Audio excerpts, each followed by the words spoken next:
वाहिगुरु जी का खालसा वाहिगुरु जी की फतेह। परम सन्मानयोग सतगुरां दे हजूर जुड़वर बैठे रब रूप गुरमुख सत्संगी जन, सतगुरु जी की बख्शिश महरामत का सदका गुरु चरनां विच जुड़ के बहन का समा नसीब होया। सतगुरु जी की इलाही अमृतमयी बाणी का कीर्तन गुरु के प्यारे कीर्तनियां कोलों तुसीं सरवण कीता। गुरु दे दर बह के वाहिगुरु नाल जुड़न का सांझ पाउण का निमाणा जिहा उपराला करना है। गुरु अर्जुन देव महाराज अज दे इस पावन बचन अंदर रहमत करदिआं समझाउंदे ने कि उस एक परमेश्वर तो बिना अपने चित्त नूं किते होर नहीं जोड़ना चाहिए। उठदियां बहदियां सौंदियां जागदियां हर वेले सिर्फ ओनू ही ध्याना चाहिए। साडे मन विच साडे चित्त विच उस प्रभु तो वाहिगुरु तो बिना कोई होर ना होवे। बेशक संसार दे काम धंधे असीं करदे हां, अपने परिवार अपने साक संबंधां दियां जिम्मेवारियां नूं निभाउंदे हां। इस संसार दे विच असीं विचरदे हां, बड़ा कुछ करदे हां। सतगुरु कहंदे पर चित्त वाहिगुरु विच लगे।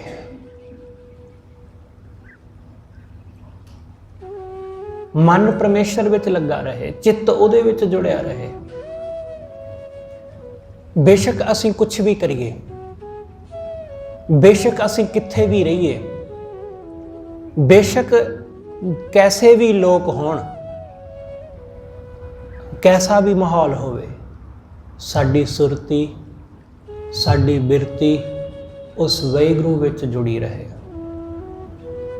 सतगुरु कहंदे काहे एक बिना चित लाइए। एक वाहिगुरु तो बिना होर पासे क्यों चित लाउणा अपना, होर पासे अपने चित्त नूं जोड़ना क्यों है उस वाहिगुरु तो बिना। सतगुरु कहंदे दूसरे पासे अपना चित्त जोड़न दा कोई तुक नहीं बनता है। असीं किस खातर दूसरे पासे अपना चित्त जोड़दे हां माया विच, इसलिए कि उहदे विचों सुख लभेगा,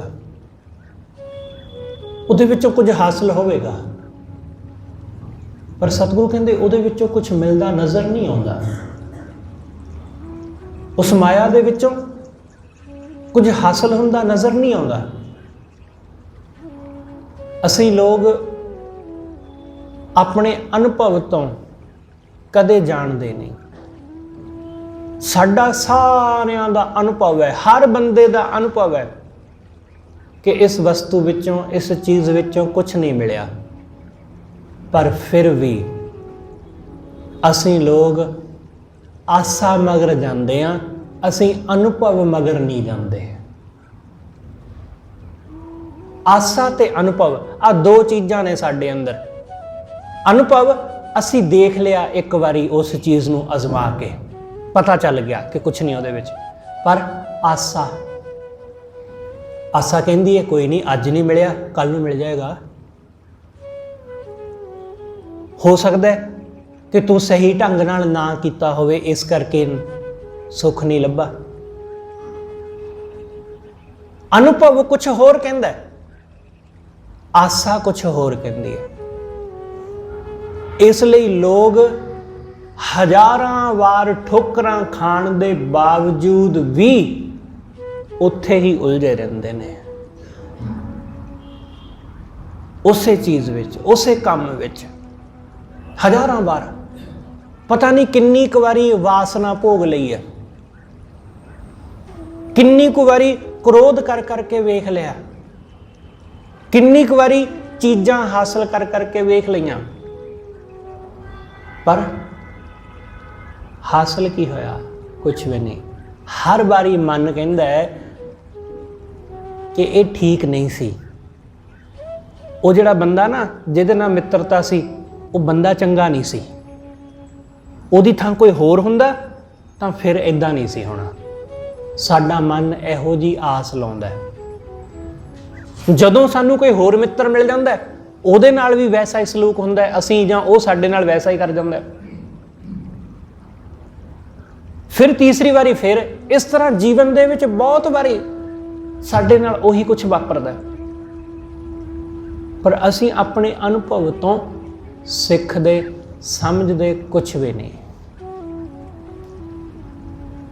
ਇਸ ਲਈ ਸਤਿਗੁਰੂ ਕਹਿੰਦੇ ਕਾਹੇ ਏਕ ਬਿਨਾ ਚਿੱਤ ਲਾਈਐ, ਕਿਉਂ ਤੂੰ ਉਸ ਇੱਕ ਵਾਹਿਗੁਰੂ ਤੋਂ ਬਿਨਾ ਕਿਸੇ ਹੋਰ ਪਾਸੇ ਚਿੱਤ ਜੋੜਦਾ?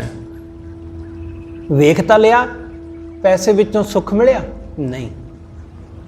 ਵੇਖ ਲਿਆ ਜ਼ਮੀਨ ਵਿੱਚੋਂ ਸੁੱਖ ਲੱਭਾ? ਨਹੀਂ। ਵੇਖ ਲਿਆ ਕਾਮ ਵਾਸਨਾ ਨੂੰ ਭੋਗ ਕੇ ਕੁਝ ਮਿਲਿਆ? ਨਹੀਂ। ਮਿਲਿਆ ਤੇ ਕੁਝ ਵੀ ਨਹੀਂ, ਬਸ ਆਸ ਲਾ ਕੇ ਬੈਠੇ ਆ। ਆਸਾ ਹੈ ਉਹ ਨਹੀਂ ਮਰਦੀ ਸਾਡੀ। ਜੀਵਨ ਮਰ ਜਾਂਦਾ ਸਾਡਾ, ਜੀਵਨ ਖਤਮ ਹੋ ਜਾਂਦਾ, ਪਰ ਆਸਾ ਨਹੀਂ ਖਤਮ ਹੁੰਦੀ। ਮਰਨ ਕੰਢੇ ਪਿਆ, ਆਖਰੀ ਸਾਹ ਲੈ ਰਿਹਾ ਬੰਦਾ ਵੀ ਆਸ ਲਾ ਕੇ ਬੈਠਾ ਹੈ ਕਿ ਕੋਈ ਗੱਲ ਨਹੀਂ, ਇਸ ਜੀਵਨ ਵਿੱਚ ਸੁੱਖ ਨਹੀਂ ਮਿਲਿਆ, ਚਲੋ ਅਗਲਾ ਜਨਮ ਹੋਵੇਗਾ ਉਹਦੇ ਵਿੱਚ ਮਿਲੇਗਾ। ਇਸ ਤਰ੍ਹਾਂ ਪਤਾ ਨਹੀਂ ਕਿੰਨੇ ਕੁ ਜਨਮ ਭੋਗ ਲੈਣੇ ਬੰਦੇ ਨੇ। ਇਸ ਸੰਸਾਰ ਵਿੱਚ ਸੁੱਖ ਨਹੀਂ ਮਿਲਿਆ, ਸਵਰਗ ਵਿੱਚ ਸੁੱਖ ਮਿਲ ਜਾਏਗਾ। ਇੱਥੇ ਧੋਖਾ ਮਿਲਿਆ, ਅਗਾਂਹ ਨਹੀਂ ਮਿਲੇਗਾ। ਐਸੀਆਂ ਆਸਾਂ ਦੇ ਵਿੱਚ ਬੰਦਾ ਜਿਉਂਦਾ ਤੇ ਹਾਸਲ ਕੁਝ ਵੀ ਨਹੀਂ ਹੁੰਦਾ, ਕਿਸੇ ਨੂੰ ਕੁਝ ਪ੍ਰਾਪਤ ਨਹੀਂ ਹੋਇਆ। ਕਿਉਂ? ਕਿਉਂਕਿ ਸਤਿਗੁਰੂ ਕਹਿੰਦੇ ਵਾਹਿਗੁਰੂ ਤੋਂ ਬਿਨਾ ਬੰਦੇ ਨੇ ਹੋਰ ਬਹੁਤ ਪਾਸੇ ਆਪਣਾ ਚਿੱਤ ਲਾਇਆ ਹੋਇਆ। ਜਰਾ ਗੌਰ ਨਾਲ ਦੇਖੋ ਕਿ ਸਾਡਾ ਚਿੱਤ ਕਿਸੇ ਇੱਕ ਚੀਜ਼ ਵਿੱਚ ਨਹੀਂ ਲੱਗਾ ਹੋਇਆ, ਸਾਡਾ ਮਨ ਕਿਸੇ ਇੱਕ ਚੀਜ਼ ਵਿੱਚ ਨਹੀਂ ਲੱਗਾ। ਮਨ ਕਦੇ ਕਹਿੰਦਾ ਹੈ ਕਿ ਕਿੰਨਾ ਚੰਗਾ ਹੋਵੇ ਜੇ ਅਮਰੀਕਾ ਕੈਨੇਡਾ ਸੈੱਟ ਹੋ ਜਾਵਾਂ, ਕਦੇ ਮਨ ਕਹਿੰਦਾ ਹੈ ਕਿ ਕਿੰਨਾ ਚੰਗਾ ਹੋ ਜੇ ਇੱਥੇ ਜੇ ਕਿਤੇ ਆਪਣੀ ਕੋਠੀ ਹੋ ਜਾਵੇ, ਕਦੇ ਕਹਿੰਦਾ ਕਿ ਜੇ ਫਲਾਣਾ ਰੁਤਬਾ ਮਿਲ ਜਾਵੇ ਤਾਂ ਕਿੰਨਾ ਚੰਗਾ ਹੋਵੇ। ਕਦੇ ਕੁਛ ਤੇ ਕਦੇ ਕੁਛ, ਇੱਕ ਪਾਸੇ ਤੇ ਮਨ ਸਾਡਾ ਲੱਗਾ ਹੀ ਨਹੀਂ, ਇੱਕ ਪਾਸੇ ਤੇ ਅਸੀਂ ਹੈ ਹੀ ਨਹੀਂ। ਕਦੇ ਮਨ ਚਾਹੁੰਦਾ ਹੈ ਕਿ ਬਹੁਤ ਪ੍ਰਸਿੱਧੀ ਮਿਲ ਜਾਏ, ਮੈਂ ਕੋਈ ਨਾਮੀ ਗ੍ਰਾਮੀ ਆਦਮੀ ਹੋ ਜਾਵਾਂ, ਕਦੇ ਕਹਿੰਦਾ ਕਿ ਮੈਂ ਬਹੁਤ ਦੌਲਤਮੰਦ ਹੋ ਜਾਵਾਂ, ਕਦੇ ਕਹਿੰਦਾ ਕਿ ਮੈਂ ਬਹੁਤ ਵੱਡਾ ਕਿਸੇ ਅਹੁਦੇ ਦਾ ਮਾਲਕ ਹੋ ਜਾਵਾਂ। ਇਸ ਤਰ੍ਹਾਂ ਕਦੇ ਮਨ ਕਿਸੇ ਚੀਜ਼ ਵਿੱਚ ਲੱਗਦਾ ਹੈ, ਕਦੇ ਕਿਸੇ ਚੀਜ਼ ਵਿੱਚ। ਬਹੁਤ ਵਾਰੀ ਐਸਾ ਹੁੰਦਾ ਹੈ ਕਿ ਲੋਕ ਅਰਦਾਸ ਕਰਦੇ ਨੇ ਕਿਸੇ ਚੀਜ਼ ਵਾਸਤੇ ਕਿ ਫਲਾਣੀ ਚੀਜ਼ ਮਿਲੇ, ਪਰ ਮਨ ਜਿਵੇਂ ਜਿਵੇਂ ਅਰਦਾਸ ਕਰ ਰਹੇ ਨੇ ਮਨ ਵਿੱਚ ਨਾਲ ਚੱਲਦਾ ਹੈ, ਆ ਵੀ ਕਹਿ ਦੇ, ਫਲਾਣੀ ਚੀਜ਼ ਵੀ ਮੰਗ ਲਈਏ, ਆ ਵੀ ਮੰਗ ਲਈਏ, ਉਹ ਵੀ ਮੰਗ ਲਈਏ, ਆ ਰਹਿ ਗਿਆ, ਉਹ ਰਹਿ ਗਿਆ। ਬਸ ਇਵੇਂ ਲੰਘ ਜਾਂਦਾ ਟਾਈਮ। ਕੀ ਮੰਗਾਂਗੇ? ਕਿਉਂਕਿ ਮਨ ਇੱਕ ਪਾਸੇ ਤੇ ਲੱਗਾ ਨਹੀਂ। ਤੇ ਇਹ ਵੀ ਹੈ, ਜੇ ਬੰਦਾ ਐਸਾ ਵੀ ਅਰਦਾਸ ਕਰਦਾ ਦੇਖਿਆ ਗਿਆ ਕਿ ਬਸ ਆਹ ਚੀਜ਼ ਮਿਲ ਜਾਏ, ਮੈਂ ਹੋਰ ਨਹੀਂ ਕੁਝ ਮੰਗਣਾ, ਹੇ ਸੱਚੇ ਪਾਤਸ਼ਾਹ ਆਹ ਵਸਤੂ ਦੇ ਦੇ, ਦੁਬਾਰਾ ਨਹੀਂ ਮੈਂ ਕਦੇ ਤੇਰੇ ਦਰ ਤੇ ਮੰਗਦਾ। ਪਰ ਉਸ ਬੰਦੇ ਨੂੰ ਪਤਾ ਨਹੀਂ ਕਿੰਨੀ ਕੁ ਵਾਰੀ ਇਸ ਤਰ੍ਹਾਂ ਕਹਿੰਦਿਆਂ ਦੇਖਿਆ ਗਿਆ, ਇਸ ਤਰ੍ਹਾਂ ਪਤਾ ਨਹੀਂ ਕਿੰਨੀ ਕੁ ਵਾਰੀ ਉਹ ਮੰਗਦਾ ਦੇਖਿਆ ਗਿਆ। ਹਰ ਵਾਰੀ ਐਸਾ ਕਹਿੰਦਾ ਕਿ ਦੁਬਾਰਾ ਨਹੀਂ ਮੰਗੂਗਾ, ਬਸ ਇੱਕ ਵਾਰੀ ਦੇ ਦਿਓ। ਸਤਿਗੁਰੂ ਕਹਿੰਦੇ ਜਦੋਂ ਤੱਕ चित्त माया विच रहेगा उदों तक हालत यही रहेगी, उदों तक हालत यही रहेगी, सुख नहीं आवेगा। इसलिए चित्त वाहिगुरू विच ला, चित्त परमेश्वर विच ला। होर पासे चित्त लाउण दी लोड़ नहीं, होर पासे मन लाउण दी जरूरत नहीं है। मन वाहिगुरू विच जोड़। काहे एक बिना चित्त लाई है, तू क्यों उस एक वाहिगुरू तो बिना किसे होर पासे चित्त जोड़दा है। ऊठत बैठत सोवत जागत सदा सदा हर त्याई है। उठदियां बਹਿੰਦਿਆਂ ਸੌਂਦਿਆਂ ਜਾਗਦਿਆਂ हर वेले चित्त ਉਹਦੇ ਵਿੱਚ ਲੱਗਾ ਰਹੇ, चित्त ਉਹਦੇ ਵਿੱਚ ਲੱਗਾ ਰਹੇ। जद तक साडा चित्त नहीं ना ਉਹਦੇ ਵਿੱਚ लगदा गल बननी नहीं है। ਸਰੀਰ ਤਾਂ ਸਾਡਾ ਲੱਗ ਜਾਂਦਾ ਹੈ, ਸਰੀਰ ਨੂੰ ਲਾਉਣਾ ਕੋਈ ਔਖਾ ਕੰਮ ਥੋੜੀ ਨਾ ਹੁੰਦਾ। ਸਰੀਰ ਤਾਂ ਅਸੀਂ ਲੈ ਆਏ ਆ, ਇੱਥੇ ਬਿਠਾ ਲਿਆ ਲਿਆ ਕੇ ਗੁਰਦੁਆਰੇ, ਬਹਿ ਗਿਆ ਚੁੱਪ ਕਰਕੇ। ਸਰੀਰ ਨਾ ਬੋਲਦਾ ਹੈ, ਹੋ ਸਕਦਾ ਅੱਖਾਂ ਬੰਦ ਕਰਕੇ ਵੀ ਬਹਿ ਜਾਓ, ਨਾ ਕੁਝ ਦੇਖ ਰਿਹਾ ਹੈ ਨਾ ਕੁਝ ਬੋਲ ਰਿਹਾ ਹੈ, ਬਸ ਚੁੱਪਚਾਪ ਬੈਠਾ ਹੈ। ਪਰ ਚਿੱਤ ਇੱਥੇ ਬੈਠਾ ਹੈ, ਮਨ ਸਾਡਾ ਇੱਥੇ ਮੌਜੂਦ ਹੈ ਜਾਂ नहीं, ਇਹ ਗੱਲ ਜ਼ਿਆਦਾ ਇੰਪੋਰਟੈਂਟ ਹੈ। ਇਸ ਗੱਲ ਦੀ ਜ਼ਿਆਦਾ ਇੰਪੋਰਟੈਂਸ ਹੈ ਕਿ ਸਾਡਾ ਚਿੱਤ ਲੱਗ ਰਿਹਾ ਕਿ ਨਹੀਂ ਲੱਗ ਰਿਹਾ। ਜੇ ਚਿੱਤ ਨਹੀਂ ਲੱਗ ਰਿਹਾ ਤਾਂ ਸਾਡਾ ਬੈਠਣਾ ਬਹੁਤਾ ਸਾਰਥਕ ਨਹੀਂ ਹੈ। ਪਰ ਇਸ ਦਾ ਮਤਲਬ ਇਹ ਵੀ ਨਹੀਂ ਹੈ ਕਿ ਉੱਠ ਕੇ ਚਲੇ ਜਾਣਾ ਕਿ ਚਿੱਤ ਤਾਂ ਲੱਗ ਹੀ ਨਹੀਂ ਰਿਹਾ ਕਿ ਛੱਡੋ ਪਰਾਂ, ਕਿ ਮਨ ਤਾਂ ਜੁੜਦਾ ਹੀ ਨਹੀਂ, ਕੀ ਕਰਨਾ ਚਲੋ ਚੱਲੀਏ ਕਰਨ। ਨਹੀਂ, ਉਹਨੂੰ ਜੋੜਨਾ ਤੇ ਆਪ ਹੀ ਪੈਣਾ ਹੈ। ਮਨ ਉਚਾਟ ਹੁੰਦਾ, ਮਨ ਇਸ ਕਰਕੇ ਭੱਜਦਾ ਹੈ ਕਿਉਂਕਿ ਮਨ ਕਹਿੰਦਾ ਕਿ ਇੱਥੇ ਕੀ ਹੈ, ਕੁਝ ਵੀ ਨਹੀਂ ਹੈ।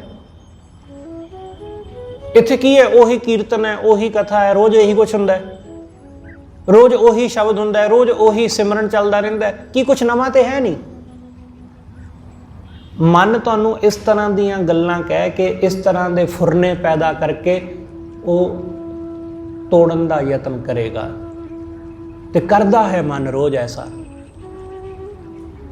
ਅਸੀਂ ਰੋਜ਼ ਇਸ ਤਰ੍ਹਾਂ ਟੁੱਟਦੇ ਹਾਂ, ਰੋਜ਼ ਟੁੱਟਦੇ ਜਾਂਦੇ ਆ। ਇਸ ਲਈ ਇਸ ਗੱਲ ਨੂੰ ਜਾਣੋ, ਇਹਦੇ ਵਿੱਚੋਂ ਰਸ, ਇਹਦੇ ਵਿੱਚੋਂ ਆਨੰਦ ਲਵੋ। ਆਨੰਦ ਨਾਲ ਜਦੋਂ ਆਨੰਦ ਲੈਣ ਲੱਗ ਜਾਂਦੇ ਆ, ਅਸੀਂ ਰਸ ਲੈਣ ਲੱਗ ਜਾਂਦੇ ਹਾਂ ਕੀਰਤਨ ਵਿੱਚੋਂ, ਕਥਾ ਵਿੱਚੋਂ, ਸੁਣਨ ਵਿੱਚੋਂ, ਕਰਨ ਵਿੱਚੋਂ, ਫਿਰ ਮਨ ਟਿਕਣ ਲੱਗਦਾ ਹੈ, ਫਿਰ ਮਨ ਸਥਿਰ ਹੋਣ ਲੱਗਦਾ ਹੈ। ਇਸ ਕਰਕੇ ਸਤਿਗੁਰੂ ਕਹਿੰਦੇ ਕਿ ਚਾਹੇ ਉੱਠ ਚਾਹੇ ਬੈਠ ਚਾਹੇ ਸੌਂ ਤੇ ਚਾਹੇ ਜਾਗ, ਬਸ ਤੇਰੇ ਚਿੱਤ ਵਿੱਚ ਉਹ ਵਸਿਆ ਰਹੇ, ਬਸ ਹਰ ਵੇਲੇ ਉਹਦਾ ਚੇਤਾ ਰਹੇ। ਇਸ ਲਈ ਉਸ ਨੂੰ ਚੇਤੇ ਕਰਨ ਲਈ ਕੁਛ ਨਾ ਕੁਛ ਆਹਰ ਕਰਦਾ ਰਹੋ ਕਿ ਉਹਦੀ ਯਾਦ ਰਹੇ, ਉਹ ਭੁੱਲੇ ਨਾ। ਬਹੁਤ ਸਾਰੇ ਬੰਦੋਬਸਤ ਬੰਦੇ ਨੇ ਕੀਤੇ ਨੇ ਕਿ ਪ੍ਰਮਾਤਮਾ ਚੇਤੇ ਆ ਜਾਏ ਕਿਸੇ ਤਰ੍ਹਾਂ ਵੀ। ਇਸ ਲਈ ਲੋਕ ਆਪਣੇ ਘਰਾਂ ਵਿੱਚ ਤਸਵੀਰਾਂ ਰੱਖ ਲੈਂਦੇ ਨੇ ਆਪਣੇ ਭਗਵਾਨ ਦੀਆਂ, ਗੁਰੂਆਂ ਪੀਰਾਂ ਦੀਆਂ। ਆਪਣੇ ਘਰ ਦੇ ਵਿੱਚ ਲੋਕ ਕੁਝ ਧਾਰਮਿਕ ਚਿੰਨ੍ਹ ਲਿਆ ਕੇ ਰੱਖ ਲੈਂਦੇ ਨੇ। ਆਪਣੀ ਗੱਡੀ ਵਿੱਚ ਕੋਈ ਧਰਮ ਦਾ ਚਿੰਨ੍ਹ ਜਾਂ ਕੋਈ ਤਸਵੀਰ ਕਿਸੇ ਤਰ੍ਹਾਂ ਦੀ ਆਪਣੀ ਗੱਡੀ ਵਿੱਚ ਰੱਖ ਲੈਂਦੇ ਨੇ। ਇਹ ਸਾਰਾ ਕੁਝ ਕਰਨ ਦਾ ਮਤਲਬ ਕੀ ਹੁੰਦਾ ਹੈ? ਇਹ ਸਾਰਾ ਕੁਝ ਕਰਨ ਦਾ ਮਤਲਬ ਇਹ ਹੁੰਦਾ ਕਿ ਬੰਦਾ ਇਹਨਾਂ ਨੂੰ ਦੇਖ ਕੇ ਪਰਮਾਤਮਾ ਨਾਲ ਜੁੜੇ, ਉਹਨੂੰ ਵਾਹਿਗੁਰੂ ਦਾ ਚੇਤਾ ਆਵੇ। ਇਸ ਲਈ ਇਹ ਚਿੰਨ੍ਹ ਇਸ ਕਰਕੇ ਜ਼ਰੂਰੀ ਹੁੰਦੇ ਨੇ। ਪਰ ਲੋਕ ਇਹਨਾਂ ਚਿੰਨ੍ਹਾਂ ਨੂੰ ਰੱਖ ਕੇ ਵੀ ਆਪਣੀ ਗੱਡੀ, ਆਪਣੀ ਕਾਰ, ਆਪਣੀ ਦੁਕਾਨ, ਆਪਣੇ ਆਫਿਸ, ਆਪਣੇ ਘਰ ਵਿੱਚ ਕਈ ਤਰ੍ਹਾਂ ਦੀਆਂ ਧਾਰਮਿਕ ਤਸਵੀਰਾਂ ਰੱਖਣ ਦੇ ਬਾਵਜੂਦ ਵੀ ਪ੍ਰਮਾਤਮਾ ਨਾਲੋਂ ਟੁੱਟੇ ਹੋਏ ਦੇਖੇ ਗਏ ਨੇ।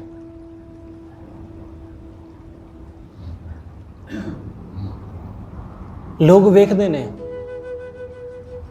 ਤਸਵੀਰਾਂ ਘਰ ਵਿੱਚ ਰੱਖੀਆਂ, ਪਰ मन विच कोई उसका भै अदब नहीं है। मन उसनों कुछ जानता ही नहीं, कुछ समझता ही नहीं।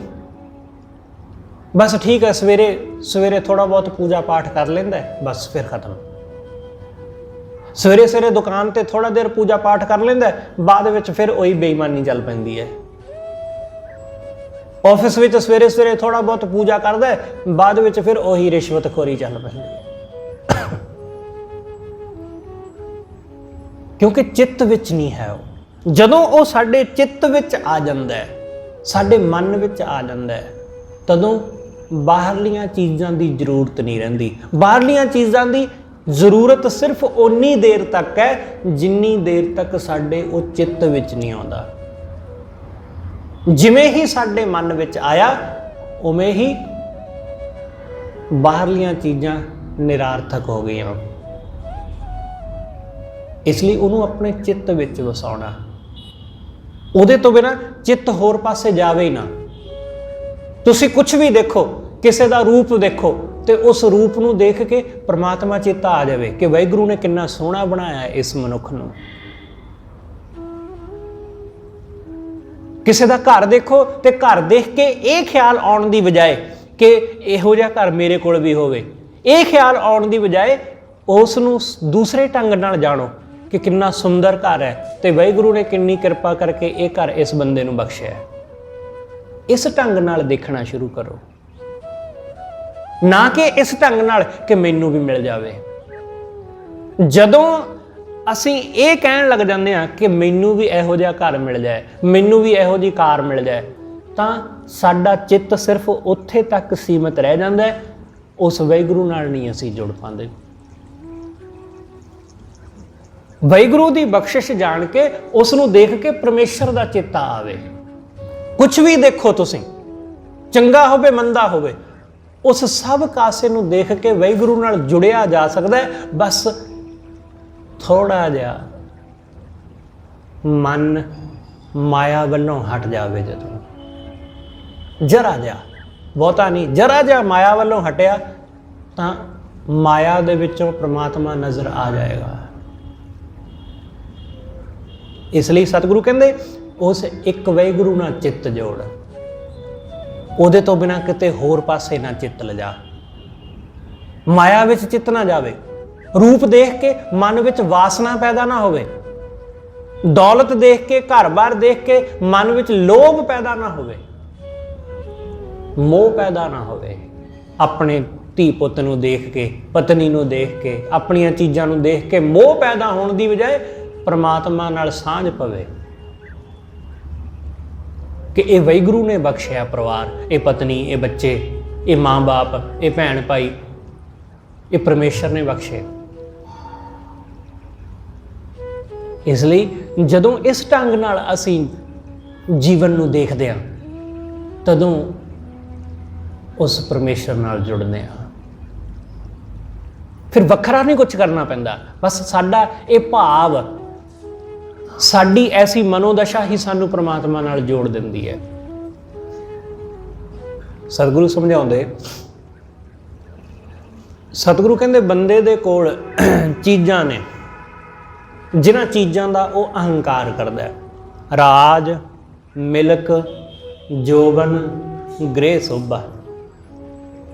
बंदा राज कि थोड़ा बहुत राज मिल गया, रुतबा मिल गया, कोई मंत्री का पद मिल गया, कोई MLA बन गया, MP बन गया, कोई पिंड का पंच सरपंच MC बन गया।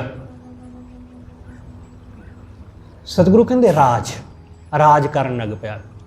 मिल्क, मिल्क मतलब हुंदा है जमीनां दा मालक, जगीरदार, कि जी इस बंदे कोल बहुत जमीन है, 1000 किला इहदे कोल जमीन है, बड़ी जमीन, जमीनां दा मालक, किले, कई किले, 1000 किलियां दा मालक है। राज, मिलक, जोबन, जोबन, जोबन तुसीं समझदे हो कि पूरे जोबन ते कि जवानी है पूरी।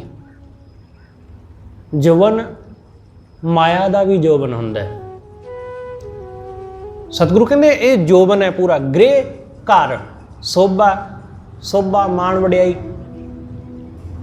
रूपवंत सुंदरता, कि बड़ा सोहना है, बड़ा सोहना सुनखा अपने आप ਨੂੰ बनाया होया, जवानी जवान है, बहुत दरब हस्ती अर घोड़े, बड़ी दौलत है, हाथी घोड़े बहुत ने। उन्हां दिनां विच हाथी घोड़े सी, अज मोटर कारां ने, गड्डियां ने। अज गड्डियां ने, एक घर दे विच 4-4 गड्डियां खड़ोतियां ने।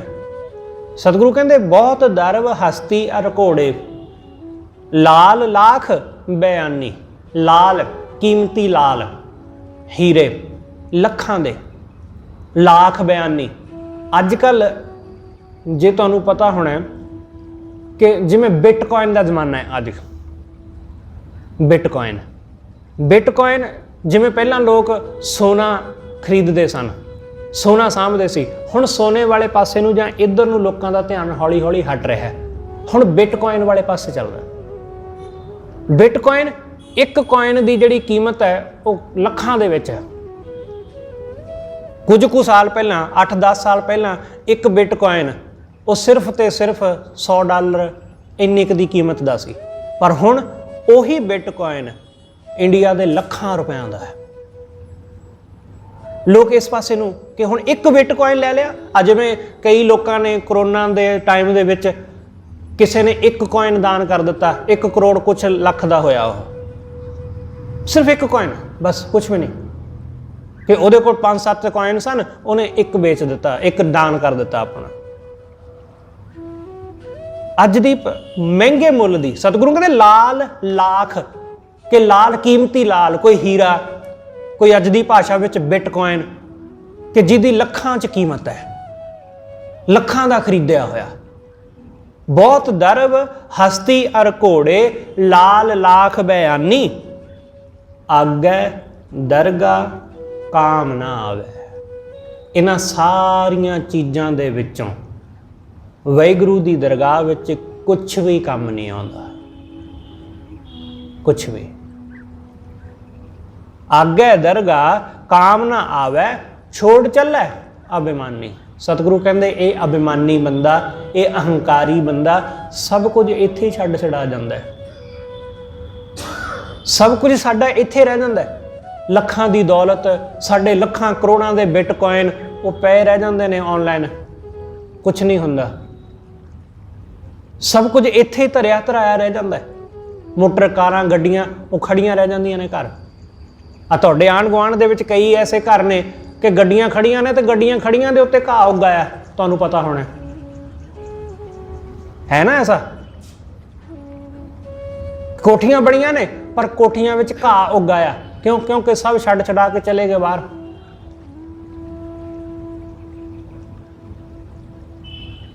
ऐसा ही है, सब एक दिन खंडर विच बदल ही जाते हैं, चाहे जिड्डे मर्जी वड्डे वड्डे महल होण। जिहड़े अज खंडर ने वो किसी वेले बहुत वड्डे घर होया करते सी, वो महल होया करते सी। लोग देखते ने पर समझते नहीं, समझते नहीं। जो भी असी बना रहे हैं, चाहे जिड्डा मर्जी वड्डा महल बना लीए, घर बना लीए, इसने कुछ समय बाद खंडर विच इन्हें भी बदलना है, इन्हें भी तब्दील होना है।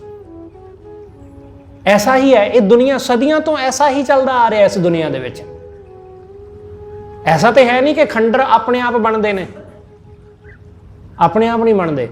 लोग घर बनाते हैं, उही खंडरां दे विच तब्दील होंदे ने। सतगुरु कहते सब कुछ छड्ड जांदा है बंदा इत्थे, ते वाहिगुरू दी दरगाह विच इन्हां विचों कुछ भी काम नहीं आउंदा। आगे दरगाह काम ना आवे, छोड़ चले अभिमानी। अभिमानी बंदा जिन्हां दा अहंकार करदा है, ये सब छड्ड जांदा। मेरा घर, मेरे वर्गी कार किसी कोल नहीं है। उन्हां वेलियां विच बंदा अहंकार करदा सी कि मेरे वर्गा अरबी घोड़ा नहीं किसी कोल, जिहो जिहा महंगे मुल दा इराकी घोड़ा जां ईरानी घोड़ा, इहो जिहा घोड़ा नहीं किसी कोल। अज कहंदा कि जिहो जी मेरे कोल जैगुआर है ना, इहो जी किसी होर कोल नहीं है। मैं कल्ला ही हाँ जिहड़ा चंडीगढ़ च हमर लई फिरदा है ना। ऐसा कि किसी एक अद्धे बंदे कोल हमर है, वो कहता जी मेरे कोल ही है, होर किसी कोल नहीं। हंकार नाल मर रहे हैं सब लोग, हौमे तो बिना होर कुछ भी नहीं, कि जिहो जिहा मेरा घर उहो जिहा किसी दा भी नहीं। सतगुरु कहते सब इत्थे छड्ड के ये हंकारी बंदा तुर जांदा है। ਕਾਹੇ ਏਕ ਬਿਨਾ ਚਿਤ ਲਾਈਐ। ਸਤਿਗੁਰੂ ਕਹਿੰਦੇ हे ਮੂਰਖ, ਕਿਉਂ ਤੂੰ ਉਸ ਵਾਹਿਗੁਰੂ ਤੋਂ ਬਿਨਾ ਹੋਰ ਪਾਸੇ ਆਪਣਾ ਚਿੱਤ ਜੋੜਦਾ। ਉਠਤ ਬੈਠਤ ਸੋਵਤ ਜਾਗਤ ਸਦਾ ਸਦਾ ਹਰਿ ਧਿਆਈਐ। ਉੱਠਦਿਆਂ ਬਹਿੰਦਿਆਂ ਸੌਂਦਿਆਂ ਜਾਗਦਿਆਂ ਹਰ ਵੇਲੇ ਉਸ ਵਾਹਿਗੁਰੂ ਨੂੰ ਧਿਆਨ, ਉਸ ਪਰਮੇਸ਼ਰ ਨੂੰ ਸਿਮਰ। ਰਹਾਓ ਮਹਾ ਵਿਚਿੱਤਰ ਸੁੰਦਰ ਅਖਾੜੇ ਰਣ ਮੈਂ ਜਿੱਤੇ ਪਵਾੜੇ। ਸਤਿਗੁਰੂ ਕਹਿੰਦੇ ਇਹ ਮਨੁੱਖ ਆਪਣੇ ਆਪ ਨੂੰ ਬੜਾ ਸੂਰਮਾ, ਬੜਾ ਤਕੜਾ ਸਮਝਦਾ ਕਿ ਮੈਂ ਬੜੇ ਰਣ ਜਿੱਤੇ ਨੇ, ਮੈਂ ਬਹੁਤ ਸਾਰੇ ਰਣ ਜਿੱਤੇ, ਮੈਂ ਬਹੁਤ ਬੰਦਿਆਂ ਨੂੰ ਹਰਾਇਆ, ਮੇਰੇ ਵਰਗਾ ਕੁਸ਼ਤੀ ਕਰਨ ਵਾਲਾ ਕੋਈ ਨਹੀਂ, ਮੇਰੇ ਵਰਗਾ ਸੂਰਮਾ ਕੋਈ ਨਹੀਂ, ਮੈਂ ਬੜੇ ਬੜੇ ਬੰਦਿਆਂ ਦੀਆਂ ਗੋਡਣੀਆਂ ਲਵਾ ਛੱਡੀਆਂ। ਐਸੀਆਂ ਗੱਲਾਂ ਕਰਦੇ ਤੁਹਾਨੂੰ ਬਹੁਤ ਸਾਰੇ ਲੋਕ ਮਿਲਣਗੇ, ਬਹੁਤ ਸਾਰੇ। ਆਪਣੀ ਜਵਾਨੀ ਦੇ ਕਿੱਸੇ ਸੁਣਾਉਂਦੇ ਤੁਹਾਨੂੰ ਬਹੁਤ ਸਾਰੇ ਲੋਕ ਮਿਲਣਗੇ ਕਿ ਮੈਂ ਜਵਾਨੀ ਵਿੱਚ ਆਹ ਕੰਮ ਕਰ ਲੈਂਦਾ ਸੀ, ਮੈਂ 1 ਕੁਆਂਟਲ ਦੀ ਕਣਕ ਦੀ ਬੋਰੀ ਐਵੇਂ ਚੁੱਕ ਲੈਂਦਾ ਸੀ ਆਪਣੇ ਮੋਢਿਆਂ ਤੇ। ਅਕਸਰ ਤੁਹਾਨੂੰ ਐਸੇ ਲੋਕ ਮਿਲਣਗੇ, ਸਾਡੇ ਘਰ ਵਿੱਚ ਹੀ ਹੋਣਗੇ। ਸਤਿਗੁਰੂ ਕਹਿੰਦੇ ਬੰਦਾ ਆਪਣੀਆਂ ਵਿਚਿੱਤਰ ਘਟਨਾਵਾਂ ਦੱਸਦਾ ਕਿ ਮੈਂ ਇਹ ਕੀਤਾ, ਮੈਂ ਉਹ ਕੀਤਾ, ਮੈਂ ਜੋ ਕੰਮ ਕਰ ਸਕਦਾ ਉਹ ਕੋਈ ਦੂਸਰਾ ਨਹੀਂ ਕਰ ਸਕਦਾ। ਸਤਿਗੁਰੂ ਕਹਿੰਦੇ ਇਹ ਸਾਰੇ ਆਪਣੇ ਆਪ ਨੂੰ ਸੂਰਮਾ ਦੱਸਦਾ, ਆਪਣੇ ਆਪ ਨੂੰ ਕਹਿੰਦਾ ਕਿ ਮੇਰੇ ਵਰਗਾ ਸੂਰਮਾ ਨਹੀਂ, ਕਿ ਮੈਂ ਬੜੇ ਅਖਾੜੇ ਜਿੱਤ ਲਏ ਨੇ, ਰਣ ਮੈਂ ਜਿੱਤੇ ਪਵਾੜੇ, ਕਿ ਬੜੇ ਬੜੇ ਪਵਾੜੇ, ਪਵਾੜੇ ਮਤਲਬ ਝਗੜੇ, ਕਿ ਮੈਦਾਨੇ ਜੰਗ ਦੇ ਵਿੱਚ ਜਿੱਥੇ ਮੌਤ ਸਾਹਮਣੇ ਖਲੋਤੀ ਹੁੰਦੀ ਹੈ ਉੱਥੇ ਮੈਂ ਬੜੇ ਬੜੇ ਝਗੜੇ ਨਿਪਟਾਏ ਨੇ। ਰਣ ਮੈਂ ਜਿੱਤੇ ਪਵਾੜੇ, ਬੜੇ ਮੈਦਾਨੇ ਜੰਗ ਦੇ ਵਿੱਚ ਝਗੜੇ ਖਤਮ ਕਰ ਦਿੱਤੇ। ਹਉ ਮਾਰੋ ਹਉ ਬੰਦੋਂ ਛੋਡੋ ਮੁਖ ਤੇ ਇਹ ਵਿਵਾੜੇ। ਆਪਣੇ ਮੁਖ ਤੋਂ ਇਹ ਵਿਵਾੜਦਾ, ਮਤਲਬ ਬਕਦਾ। ਬੰਦਾ ਆਪਣੇ ਮੁਖ ਤੋਂ ਬੜਬੜਾਉਂਦਾ। ਕੀ ਬੜਬੜਾਉਂਦਾ? ਕਿ ਮੈਂ ਚਾਹਾਂ ਤਾਂ ਕਿਸੇ ਨੂੰ ਵੀ ਮਾਰ ਸਕਦਾ ਤੇ ਕਿਸੇ ਨੂੰ ਵੀ ਬੰਨ੍ਹ ਸਕਦਾ। ਸਤਿਗੁਰੂ ਕਹਿੰਦੇ ਆਪਣੇ ਮੁਖ ਤੋਂ ਇਹੋ ਜਿਹੀਆਂ ਗੱਲਾਂ ਬੜਬੜਾਉਂਦਾ ਕਿ ਮੈਂ ਜੋ ਚਾਹਾਂ ਕਰ ਲਵਾਂ, ਮੇਰੇ 'ਚ ਇੰਨੀ ਤਾਕਤ ਹੈ, ਪੈਸੇ ਦੀ ਤਾਕਤ ਹੈ, ਸਰੀਰ ਦੀ ਤਾਕਤ ਹੈ, ਮੇਰੇ ਕੋਲ ਆਪਣੀ ਬੁੱਧੀ ਦੀ, ਦਿਮਾਗ ਦੀ ਤਾਕਤ ਹੈ, ਮੇਰੇ ਕੋਲ ਆਪਣੀ ਫੌਜ ਦੀ ਤਾਕਤ ਹੈ, ਮੇਰੇ ਕੋਲ ਆਪਣੇ ਰੁਤਬੇ ਦੀ ਤਾਕਤ ਹੈ, ਮੈਂ ਇਹਦੇ ਨਾਲ ਕਿਸੇ ਨੂੰ ਵੀ ਬੰਨ੍ਹ ਲਵਾਂ, ਕਿਸੇ ਨੂੰ ਵੀ ਛੱਡ ਦੇਵਾਂ, ਮੇਰੇ ਵੱਸ ਵਿੱਚ ਹੈ।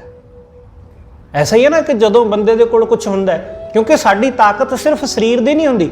ਕੋਈ ਬੰਦਾ ਸਰੀਰ ਕਰਕੇ ਤਕੜਾ ਹੁੰਦਾ ਹੈ, ਕੋਈ ਬੰਦਾ ਸਿਆਣਪ ਕਰਕੇ, ਬੁੱਧੀ ਕਰਕੇ ਤਕੜਾ ਹੁੰਦਾ ਹੈ, ਕੋਈ ਬੰਦਾ ਆਪਣੇ ਹੁਸਨ ਕਰਕੇ, ਆਪਣੀ ਸੁੰਦਰਤਾ ਕਰਕੇ ਤਕੜਾ ਹੁੰਦਾ ਹੈ, ਕੋਈ ਬੰਦਾ ਆਪਣੀ ਬੋਲਬਾਣੀ ਕਰਕੇ ਤਕੜਾ ਹੁੰਦਾ ਹੈ, ਕੋਈ ਬੰਦਾ ਸਿਰਫ ਪੈਸੇ ਕਰਕੇ ਤਕੜਾ ਹੁੰਦਾ ਹੈ, ਕੋਈ ਬੰਦਾ ਕਿਸੇ ਅਹੁਦੇ ਕਰਕੇ ਤਕੜਾ ਹੁੰਦਾ ਹੈ, ਕੋਈ ਬੰਦਾ ਇਸ ਕਰਕੇ ਤਕੜਾ ਹੁੰਦਾ ਕਿ ਮੈਂ ਆਪਣੇ ਕੋਲ ਕਈ ਬਾਡੀਗਾਰਡ ਰੱਖੇ ਹੋਏ ਨੇ, ਸਿਪਾਹੀ ਬਹੁਤ ਨੇ ਮੇਰੇ ਕੋਲ, ਕੋਈ ਇਸ ਕਰਕੇ ਤਕੜਾ ਹੁੰਦਾ। ਸਤਿਗੁਰੂ ਕਹਿੰਦੇ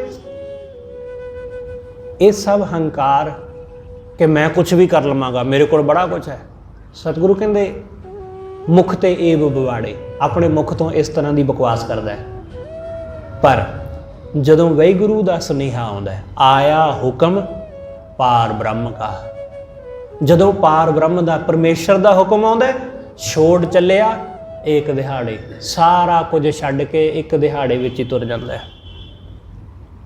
ਸਤਿਗੁਰੂ ਕਹਿੰਦੇ ਉਹ ਦਿਹਾੜਾ ਆ ਜਾਂਦਾ ਹੈ, ਉਹ ਦਿਨ ਆ ਜਾਂਦਾ ਹੈ ਜਿਸ ਦਿਨ ਇਹ ਸਾਰਾ ਕੁਝ ਛੱਡ ਕੇ ਇੱਥੋਂ ਤੁਰ ਜਾਂਦਾ ਹੈ। ਅਸੀਂ ਸਭ ਇੱਥੇ ਛੱਡ ਕੇ ਸਭ ਤੁਰ ਜਾਂਦੇ ਹਾਂ। ਕਰਮ ਕਰਮ ਧਰਮ ਜੁਗਤ ਬਹੁ ਕਰਤਾ।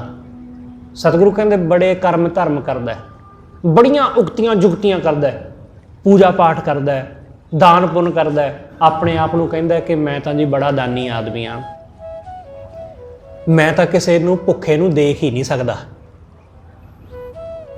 ਇਸ ਤਰ੍ਹਾਂ ਦਾ ਦਾਨ ਕਰਦਾ ਹੈ ਕਿ ਮੇਰੇ ਕੋਲ ਦੇਖ ਹੀ ਨਹੀਂ ਹੁੰਦਾ ਮੈਂ ਕਿਸੇ ਨੂੰ ਭੁੱਖੇ ਦੇਖ ਲਵਾਂ। ਕੋਈ ਨੰਗੇ ਪੈਰੀਂ ਜਾ ਰਿਹਾ ਹੋਵੇ, ਮੇਰੇ ਤੋਂ ਬਰਦਾਸ਼ਤ ਹੀ ਨਹੀਂ ਹੁੰਦਾ ਜਦ ਤੱਕ ਮੈਂ ਉਹਨੂੰ ਚੱਪਲ ਨਾ ਲੈ ਕੇ ਦੇਵਾਂ। ਇਸ ਤਰ੍ਹਾਂ ਦੇ ਵੀ ਲੋਕ ਵੀ ਤੁਹਾਨੂੰ ਮਿਲਣਗੇ। ਸਤਿਗੁਰੂ ਕਹਿੰਦੇ ਕਰਮ ਧਰਮ ਜੁਗਤ ਬਹੁ ਕਰਤਾ, ਕਰਨੈ ਹਾਰ ਨਾ ਜਾਣੈ। ਜਿਹੜਾ ਕਰਨਹਾਰ ਵਾਹਿਗੁਰੂ ਹੈ ਉਸ ਨੂੰ ਜਾਣਦਾ ਹੀ ਨਹੀਂ, ਉਸ ਨੂੰ ਸਿਮਰਦਾ ਹੀ ਨਹੀਂ, ਉਹਦਾ ਚੇਤਾ ਹੀ ਨਹੀਂ, ਬਸ ਆਪਣੇ ਆਪ ਨੂੰ ਵੱਡਾ ਸਮਝਦਾ ਹੈ। ਪਰਮਾਤਮਾ ਨੂੰ ਕੁਝ ਨਹੀਂ ਜਾਣਦਾ, ਆਪਣੇ ਆਪ ਨੂੰ ਦਾਤਾ ਸਮਝ ਕੇ ਬਹਿ ਜਾਂਦਾ ਹੈ ਕਿ ਮੈਂ ਦਿੰਦਾ ਵਾਂ ਬਹੁਤ ਲੋਕਾਂ ਨੂੰ, ਮੇਰੇ ਘਰੋਂ ਕੋਈ ਖਾਲੀ ਨਹੀਂ ਮੁੜਿਆ ਅੱਜ ਤੱਕ। ਇਸ ਤਰ੍ਹਾਂ ਦਾ ਹੰਕਾਰ ਕਰਦਾ ਹੈ। ਸਤਿਗੁਰੂ ਸਮਝਾਉਂਦੇ ਉਪਦੇਸ਼ ਕਰੈ ਆਪ ਨਾ ਕਮਾਵੈ। ਦੂਸਰਿਆਂ ਨੂੰ ਉਪਦੇਸ਼ ਦਿੰਦਾ ਫਿਰਦਾ, ਦੂਸਰਿਆਂ ਨੂੰ ਧਰਮ ਦੀ ਸਿੱਖਿਆ ਦਿੰਦਾ ਫਿਰਦਾ, ਪਰ ਆਪ ਨਹੀਂ ਕਰਦਾ, ਆਪ ਨਹੀਂ ਕਮਾਉਂਦਾ, ਆਪ ਉਹੀ ਕੁਛ ਪਾਪ, ਆਪ ਉਹੀ ਵਿਕਾਰ, ਆਪ ਉਹੀ ਮੰਦ ਕਰਮ ਕਰਦਾ। ਦੁਨੀਆ ਦੇ ਸਾਹਮਣੇ ਚੰਗਾ ਬਣਦਾ, ਪਰ ਚੰਗਿਆਈ ਜੀਵਨ ਵਿੱਚ ਹੈ ਨਹੀਂ। ਸਤਿਗੁਰੂ ਕਹਿੰਦੇ ਇਸ ਤਰ੍ਹਾਂ ਕੁਛ ਹਾਸਲ ਨਹੀਂ ਹੁੰਦਾ, ਇਸ ਤਰ੍ਹਾਂ ਕੁਛ ਨਹੀਂ ਮਿਲਦਾ। ਜਿਹੜਾ ਉਸ ਪ੍ਰਮਾਤਮਾ ਨੂੰ ਸਿਮਰਦਾ ਹੀ ਨਹੀਂ, ਦੂਸਰਿਆਂ ਨੂੰ ਸਮਝਾਉਂਦਾ ਫਿਰਦਾ, ਆਪ ਸਮਝਦਾ ਹੀ ਨਹੀਂ। ਉਪਦੇਸ਼ ਕਰੈ ਆਪ ਨਾ ਕਮਾਵੈ, ਤਤ ਸ਼ਬਦ ਨਾ ਪਛਾਨੈ। ਤਤ ਨੂੰ ਨਹੀਂ ਪਛਾਣਦਾ, ਤਤ ਨੂੰ ਨਹੀਂ ਜਾਣਦਾ। ਨੰਗਾ ਆਇਆ ਨੰਗ ਹੋ ਜਾਸੀ। ਨੰਗਾ ਹੀ ਆਇਆ ਮਨੁੱਖ ਤੇ ਨੰਗਾ ਹੀ ਇਸ ਦੁਨੀਆ ਤੋਂ ਚਲਿਆ ਜਾਂਦਾ। ਜਿਉਂ ਹਸਤੀ ਖਾਕ ਛੰਨ ਹੈ। ਜਿਵੇਂ ਹਾਥੀ ਪਾਣੀ ਵਿੱਚ ਨਹਾਉਣ ਤੋਂ ਬਾਅਦ ਆਪਣੇ ਸਿਰ ਦੇ ਵਿੱਚ ਸੁਆਹ ਪਾ ਲੈਂਦਾ, ਆਪਣੀ ਸੁੰਡ ਨਾ ਚੁੱਕ ਕੇ ਆਪੇ ਮਿੱਟੀ ਜਾਂ ਰੇਤਾ ਆਪਣੇ ਸਿਰ ਤੇ ਸੁੱਟ ਲੈਂਦਾ। ਸਤਿਗੁਰੂ ਕਹਿੰਦੇ ਬੰਦੇ ਦੀ ਹਾਲਤ ਐਸੀ ਹੈ, ਐਸੀ ਹੈ। ਸਭ ਕੁਝ ਕਰ ਕਰਾ ਕੇ ਆਪਣੇ ਸਿਰ ਆਪ ਹੀ ਖੇ ਪਾ ਲੈਂਦਾ। ਜਿਵੇਂ ਫਰੀਦ ਸਾਹਿਬ ਕਹਿੰਦੇ ਨਾ ਕਿ ਮੂਰਖ ਬੰਦਾ ਆਪਣੇ ਪੈਰਾਂ ਤੇ ਆਪ ਹੀ ਕੁਹਾੜਾ ਮਾਰਦਾ। ਪਾਏ ਕੁਹਾੜਾ ਮਾਰਿਆ ਗਾਫਲ ਆਪਣੇ ਹੱਥ, ਕਿ ਆਪਣੇ ਹੱਥੀਂ ਆਪਣਾ ਜੀਵਨ ਬਰਬਾਦ ਕਰ ਲੈਂਦਾ। ਸੰਤ ਸੱਜਣ ਸੁਣੋ ਸਭ ਮੀਤਾ। ਸਤਿਗੁਰੂ ਕਹਿੰਦੇ ਹੇ ਸੰਤ ਸੱਜਣ, ਹੇ ਮੇਰੇ ਮਿੱਤਰ, ਹੇ ਭਾਈ, ਮੇਰੀ ਗੱਲ ਨੂੰ ਧਿਆਨ ਨਾਲ ਸੁਣੋ। ਝੂਠਾ ਇਹ ਪਸਾਰਾ, ਇਹ ਜੋ ਪਸਾਰਾ ਦੇਖ ਰਹੇ ਨਾ, ਇਹ ਸਭ ਝੂਠਾ ਹੈ। ਇਹ ਸਭ ਝੂਠਾ ਹੈ। ਇਹ ਬਿਨ ਸਜਾਵੇਗਾ, ਇਹ ਖਤਮ ਹੋ ਜਾਵੇਗਾ। ਮੇਰੀ ਮੇਰੀ ਕਰ ਕਰ ਡੁੱਬੇ, ਮੇਰੀ ਮੇਰੀ ਕਰਦਿਆਂ, ਮੈਂ ਕਰਦਿਆਂ ਲੋਕ ਡੁੱਬ ਗਏ ਹੰਕਾਰ ਦੇ ਵਿੱਚ। ਬੜੇ ਬੜੇ ਲੋਕ ਇੱਥੇ ਮਰ ਖਪ ਗਏ, ਮਿੱਟੀ ਵਿੱਚ ਮਿੱਟੀ ਹੋ ਗਏ। ਮੇਰੀ ਮੇਰੀ ਕਰ ਕਰ ਡੁੱਬੇ, ਖਪ ਖਪ ਮੂਏ ਗਵਾਰਾ। ਆਪਣੇ ਆਪ ਨੂੰ ਜਿਹੜੇ ਕਹਿੰਦੇ ਸੀ ਨਾ ਕਿ ਬੜੇ ਅਸੀਂ ਪੜ੍ਹੇ ਲਿਖੇ, ਬੜੇ ਸਿਆਣੇ, ਸਤਿਗੁਰੂ ਕਹਿੰਦੇ ਉਹ ਗਵਾਰ ਹੀ ਸਿੱਧ ਹੋਏ, ਕਿਉਂਕਿ ਖਪ ਖਪ ਕੇ ਤਾਂ ਉਹ ਵੀ ਮਰ ਗਏ। ਉੱਥੇ ਹੀ ਅਨਪੜ੍ਹ ਗਿਆ ਤੇ ਉੱਥੇ ਪੜ੍ਹਿਆ ਲਿਖਿਆ ਗਿਆ, ਫਰਕ ਕੀ ਪਿਆ? ਕੁਛ ਵੀ ਨਹੀਂ। ਉੱਥੇ ਹੀ ਅਮੀਰ ਗਿਆ ਤੇ ਉੱਥੇ ਹੀ ਗਰੀਬ, ਜਿੱਤਿਆ ਹੋਇਆ ਵੀ ਉੱਥੇ ਹੀ ਗਿਆ ਤੇ ਹਾਰਿਆ ਹੋਇਆ ਵੀ ਉੱਥੇ ਹੀ, ਸਭ ਇੱਕੋ ਹੀ ਥਾਂ। ਕਿਉਂਕਿ ਸਭ ਮਾਇਆ ਵਿੱਚ, ਸਭ ਮੈਂ ਮੇਰੀ ਵਿੱਚ ਪਏ ਨੇ। ਮੈਂ ਮੇਰੀ ਦਾ ਹੰਕਾਰ ਦਾ ਸੰਬੰਧ ਗਰੀਬ ਅਮੀਰ ਨਾਲ ਨਹੀਂ ਹੁੰਦਾ। ਮੈਂ ਮੇਰੀ ਦਾ ਹੰਕਾਰ ਦਾ ਹਉਮੈ ਦਾ ਸੰਬੰਧ ਉੱਚੇ ਨੀਵੇਂ ਨਾਲ ਨਹੀਂ ਹੁੰਦਾ, ਪੜ੍ਹੇ ਲਿਖੇ ਨਾਲ ਨਹੀਂ ਹੁੰਦਾ। ਹੰਕਾਰ ਅਨਪੜ੍ਹ ਨੂੰ ਵੀ ਹੋ ਸਕਦਾ ਤੇ ਅਹੰਕਾਰ ਪੜ੍ਹੇ ਲਿਖੇ ਨੂੰ ਵੀ ਹੋ ਸਕਦਾ, ਦੋਨਾਂ ਨੂੰ ਹੀ ਹੋ ਸਕਦਾ। ਇਸ ਲਈ ਸਤਿਗੁਰੂ ਕਹਿੰਦੇ ਕਿ ਸਭ ਜਿਹੜੇ ਵੀ ਉਸ ਵਾਹਿਗੁਰੂ ਦੇ ਨਾਮ ਨਾਲੋਂ ਟੁੱਟ ਕੇ ਮੈਂ ਮੇਰੀ ਵਿੱਚ ਪਏ ਨੇ, ਉਹ ਗਵਾਰ ਹੀ ਨੇ, ਉਹ ਗਵਾਰ ਨੇ। ਖੱਪ ਖੱਪ ਮੂਏ ਗਵਾਰਾ, ਉਹ ਖੱਪ ਖੱਪ ਕੇ ਮਰ ਖੱਪ ਗਏ। ਗੁਰਮਿਲ ਨਾਨਕ ਨਾਮ ਧਿਆਇਆ। ਗੁਰੂ ਨਾਲ ਮਿਲ ਕੇ ਉਸ ਵਾਹਿਗੁਰੂ ਦੇ ਨਾਮ ਨੂੰ ਧਿਆਇਆ। ਗੁਰੂ ਚਰਨਾਂ ਨਾਲ ਜੁੜ ਕੇ ਜਦੋਂ ਉਸ ਪਰਮੇਸ਼ਰ ਨੂੰ ਧਿਆਇਆ ਤਾਂ ਸਾਚ ਨਾਮ ਨਿਸਤਾਰਾ, ਤਾਂ ਸੱਚੇ ਨਾਮ ਵਿੱਚ ਜੁੜ ਕੇ ਨਿਸਤਾਰਾ ਹੋਇਆ। ਗੁਰੂ ਨਾਲ ਜੁੜ ਕੇ ਹੀ ਨਿਸਤਾਰਾ ਹੁੰਦਾ ਹੈ। ਗੁਰੂ ਅਮਰਦਾਸ ਮਹਾਰਾਜ ਕਿ ਜਦੋਂ ਤੱਕ ਗੁਰੂ ਨਾਲ ਨਹੀਂ ਸੀ ਜੁੜੇ ਤਾਂ ਭਟਕਦੇ ਰਹੇ, ਕਦੇ ਤੀਰਥਾਂ ਤੇ, ਕਦੇ ਕਿਤੇ, ਕਦੇ ਕਿਤੇ।